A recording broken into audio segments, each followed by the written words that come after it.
আজকে দুপুরে একটু ঘুমাবার গেছিলাম। ঘুমাবার যাওয়ার লগে লগে পার্সেলায় আমাকে বেড়া বেড়া বাজারে দুমালে ফোন করবার নিয়েছে। তো ফোন করবার নিয়েছে কে রে, তো আমি আনে কবে নিয়েছি।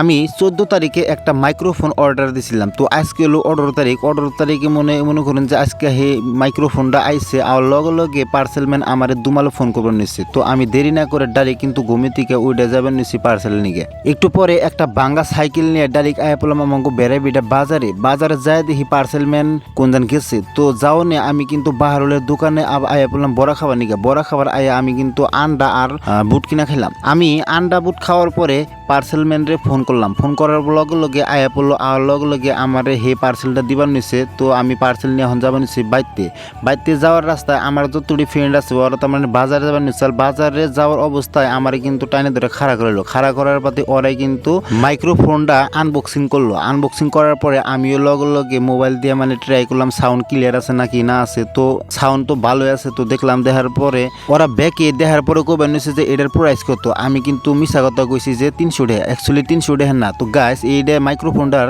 দাম কত ওয়ারে আনেরা সুন্দর করে একটা কমেন্টে কয়ে যাবেন যে এই মাইক্রোফোনটার দাম কত। ওরা ব্যাকে মাইক্রোফোনটা মোবাইল দিয়ে চেক করে দেখলো, দেখার পরে কয় না ভালো হয়েছে। তো আমি কিন্তু এখন মাইক্রোফোনটা নিয়ে কিন্তু বাইতে যাবেন নিছি। তো বাই দেবে আজকের মতো এই তৈরি, বাই বাই।